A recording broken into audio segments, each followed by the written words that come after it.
Assalamualaikum warahmatullahi wabarakatuh. Saya Redindi Sanistia dari Kimia 2019, Fakultas Sains dan Teknologi, UIN Raden Patah Palembang. Jadi di sini saya akan menjelaskan mengenai tugas unit proses, yang mana di sini saya itu akan menjelaskan tentang reservoir.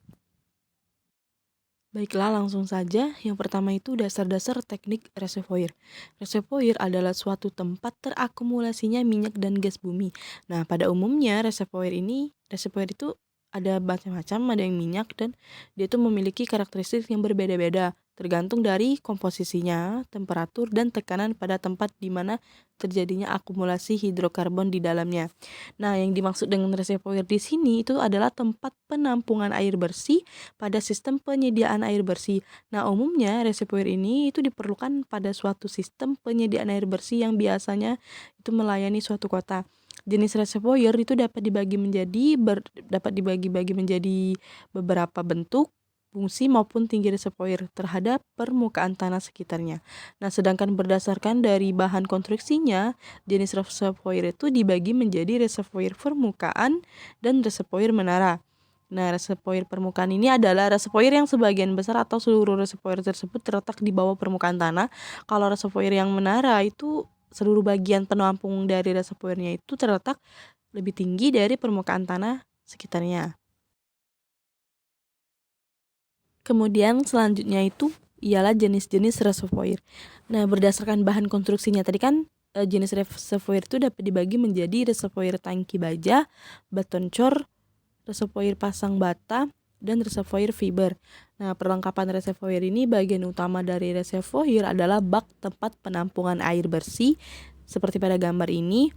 Nah, yang mana itu ada beberapa bagian. Yang pertama itu perpipaan, lubang inspeksi, tangga, alat penunjuk tinggi muka air, dan alat pengukur debit air.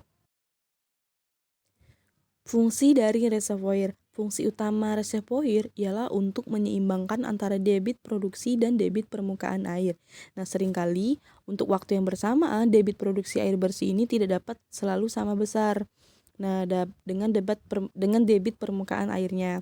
Pada saat jumlah produksi air bersih lebih bersih daripada jumlah permukaan air, maka kelebihan air tersebut untuk sementara disimpan dalam reservoir. Nah, dan nantinya akan digunakan kembali untuk memenuhi kekurangan air pada saat jumlah produksi air bersih lebih kecil daripada jumlah permukaan air. Fungsi lain dari reservoir yaitu yang A, untuk menambah tekanan air pada jaringan pipa distribusi. Kemudian agar tekanan air pada jaringan pipa distribusi relatif stabil. Kemudian sebagai tempat persediaan air pada keadaan darurat, sebagai tempat pencampuran air dengan bahan kimia agar lebih merata, sebagai pencampuran dengan larutan kimia, sebagai tempat pengendapan pasir atau kotoran-kotoran lainnya. Kemudian yang terakhir itu untuk meratakan pompa yang dijalankan dalam reservoir. Mekanisme pendorong reservoir. Minyak bumi tidak mungkin mengalir sendiri dari reservoir ke lubang sumur produksi bila tidak terdapat suatu energi yang mendorongnya. Hampir sebagian besar reservoir minyak itu memiliki energi pendorong yang berbeda-beda untuk memproduksikan suatu reservoir.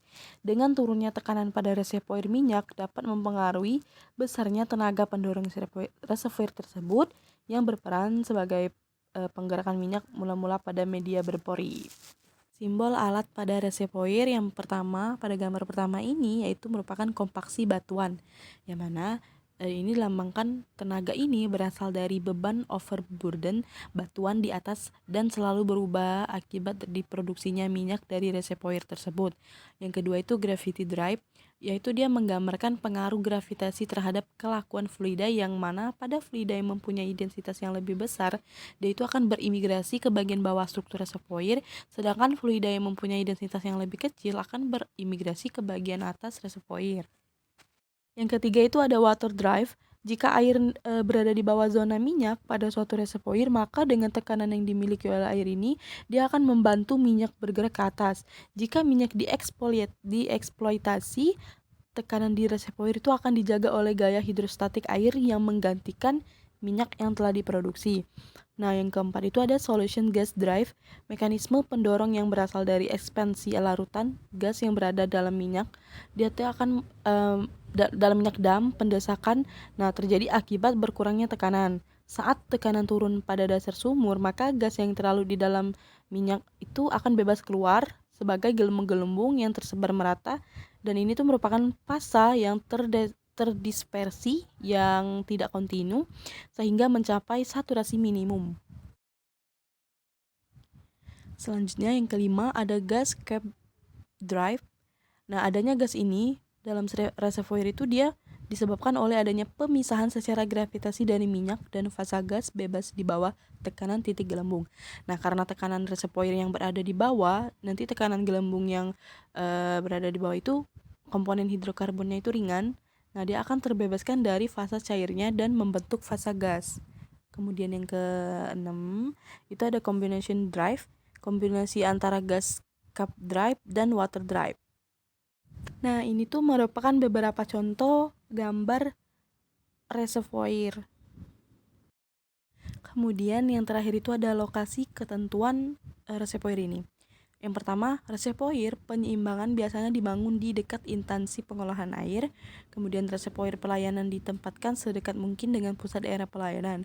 Kemudian ketinggian reservoir itu memiliki tekanan minimum sesuai hasil perhitungan hidrolisis di jaringan pipa distribusi primer yaitu 15 meter. Jika elevasi muka tanah wilayah pelayanan bervariasi, maka wilayah pelayanan dapat dibagi menjadi beberapa zona wilayah pelayanan dengan masing-masing satu reservoir. Oke, mungkin itu saja yang dapat saya sampaikan. Lebih dan kurangnya saya memohon maaf. Kepada Allah saya memohon ampun. Saya akhiri. Wassalamualaikum warahmatullahi wabarakatuh. Terima kasih.